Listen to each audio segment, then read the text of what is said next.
Hello, my name is Stephen the Calculator Guy, and today we're going to talk about the merge, or the fork, or the merged fork, or the forky merge.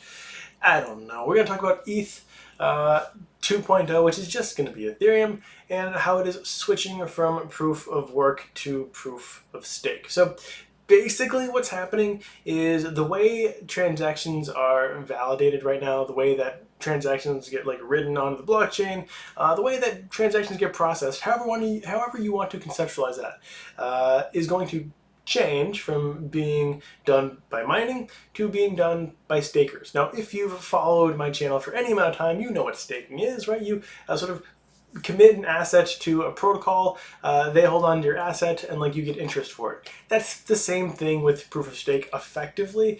Basically, in Ethereum, you can glob together 32 ETH and then commit that to proof of stake, and then you get the right to validate transactions. And by validating transactions, you will earn ETH, because that's what people pay when they're paying for gas, right? They're paying to have their transactions validated. It's that simple. Before, this was done through mining. Now it's going to be done through proof of stake. Basically, this proof of stake system called Beacon has been being tested for 1.5 years, and it's going to they're going to do like an Indiana Jones and swap out the proof of work for proof of stake. Mid-September. I don't want to give an exact date because mining difficulty may change, and that may change the exact date. So we'll see.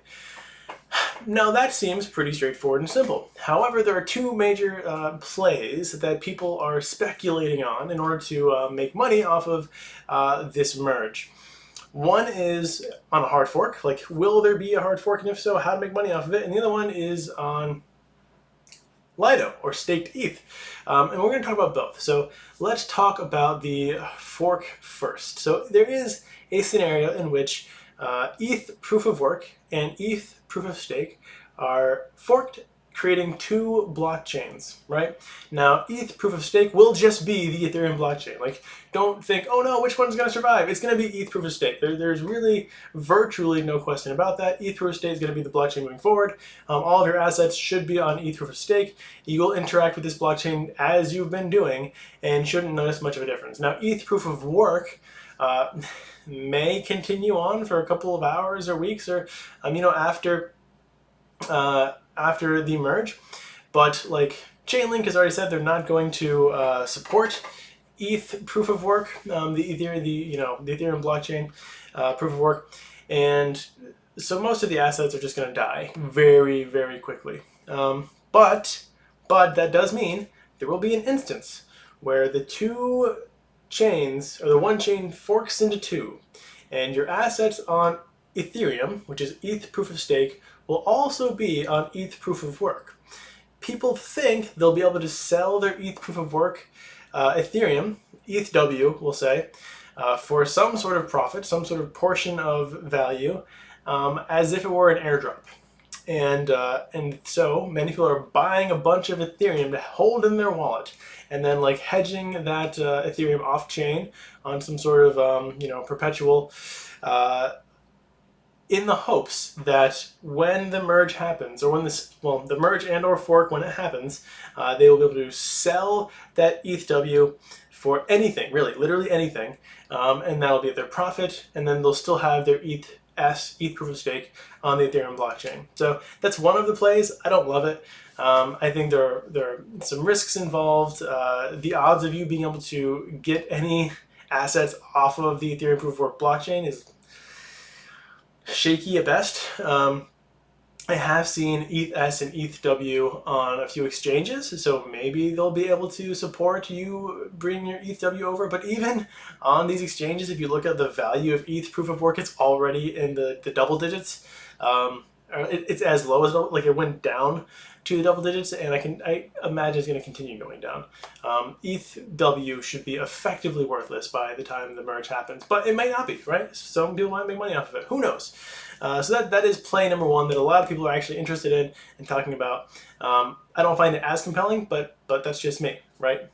I've certainly been surprised by airdrops before. No, this is not actually an airdrop, but the idea is semi-similar. You're getting something for nothing, effectively. Okay, so that's play number one. A lot of people are interested in that. We'll see if that works out. Play number two is let's talk about Steth, or staked ETH.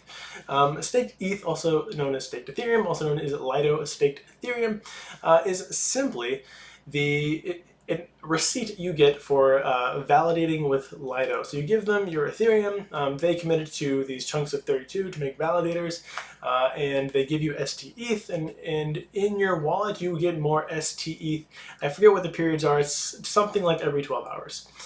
Maybe it's every 24 hours, maybe it's different periods. I cannot remember exactly, but so you get more STETH. This is not an interest-bearing token. This is a interest accrual token. So you're just getting more of it. And it recently depegged during the Three Arrows Capital Contagion Insanity. I don't know what that is. And you know, people kind of got worried about it. Right now it's 3%, 2.5% under peg. You can see after some of the announcements about the dates of ETH 2.0 or the ETH Merge, it's coming closer to peg. What some people are doing is they are making a bet on STETH going up post-merge. Now, why would STETH go up post-merge? Well, right now you cannot redeem your staked ETH. It is impossible, or impossible. So if we go to Lido as an example, I don't want to go to Solana, I just want to go to Lido. What you'll notice is that for most of the Lido assets, let's go to Solana. What you can do is you can unstake your staked Solana, your Lido Solana. It may take 2 to 3 days, but you can get your Solana back plus interest. Yay! That's pretty cool. You can't do that with staked Ethereum until after the merge. And so right now, there's no way for people to arbitrage this staked ETH depegging, right? You can't take this staked ETH, bring it to Lido, and unstake it for 1 ETH until after the merge. After the merge, you should be able to do that. But rumors on crypto Twitter, and some of the more informed rumors actually, some that hold a lot of the weight, have said that you probably still won't be able to unstake your staked Ethereum from validation for 6 months to a year after the merge. Now, that seems like a super long time. However, smart money is known to take long-term bets. So, if the merge goes on without a hitch, I imagine there will be quite a bit of buy pressure on staked ETH, pulling this back towards $1. So, this is, I don't know, a 2.5% play. You're looking to arbitrage that opportunity to get up to, you know, the 1.0 mark. You know, it's yeah, just 2.68%, right? Honestly, not bad.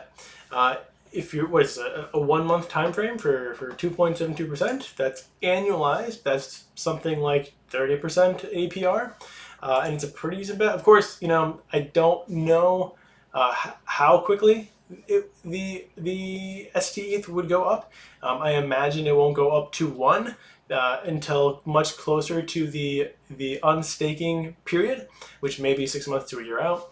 But you know, if you're really bullish on ETH, if you want to start stacking ETH, and you believe in Lido's ability to eventually have a redemption feature, then it is better technically to purchase STETH or STETH than it would be ETH, because you're buying it effectively at a 2.6% discount right now. And it's interest accrual, so you're getting more STETH in your wallet over time, and in the future you'll be able to redeem that for ETH. So that's one of the more interesting plays. So that's pretty much it, guys. Well, some of the benefits of the ETH 2.0 merge are, like, you know, you're going to cut down energy consumption on Ethereum transaction validation by 99.95%, which is pretty big cut, I'd say. And transactions may be faster. Hopefully, I mean, if you've used any other proof of stake networks, it's about the same, you know, with some exceptions that are incredibly fast, but, you know, it's not because they're proof of stake necessarily, that's just because of the way the blockchains work. And there are speculations that the gas prices will go down dramatically. However, validators still need to get paid. So, you know, you still need to pay gas to people who are providing 32 ETH clumps to validation. So gas isn't going to go away. still has to happen. What you may see is L2 gas go down dramatically. So, on optimistic Ethereum, on Arbitrum, you may see lower gas rates, such that they're competitive with things like, well, I don't want to say Solana, that's going to be super low, but they become more competitive. Yeah, so that's pretty much it. If I got anything wrong, I'm sorry. I'm a DeFi strategist at heart. I'm not a crypto technologist. I do love crypto. I do love technology related to crypto, and I am interested in all of these narratives. But at the end of the day, I'm looking for strategies, which is why I focused on those two particular strategies around the ETH merge, and that's what I'm going to talk about because that's just sort of what I'm into, obsessed with, and interested in.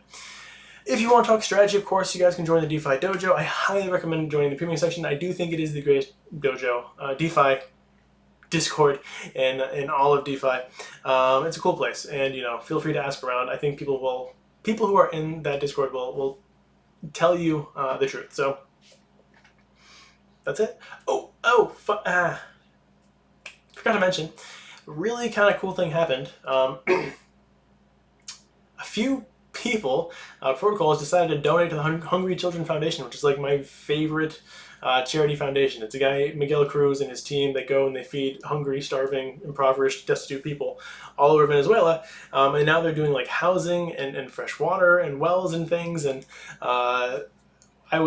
we had, Miguel posted about this and I said something, and then Radiant Capital donated $1,500.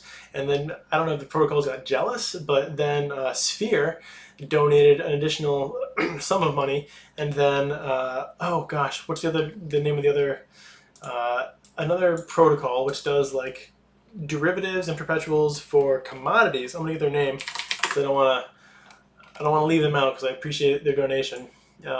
This was LandX. So LandX also donated, and that was really cool. And then there was an individual who just also donated. So that was super awesome. I was super excited about that. And they almost have in like 2 days they almost raised enough money. And also I matched one of those donations. In like 2 days they almost have the complete funding they needed to bring electricity to one of the villages they recently replaced the roofs on and brought water reserves and infrastructure to. So I don't know, just cool stuff happening. Anyway, thank you guys so much for watching, and have a wonderful, fantastic, and amazing rest of your day. And, in a month, have a happy merge.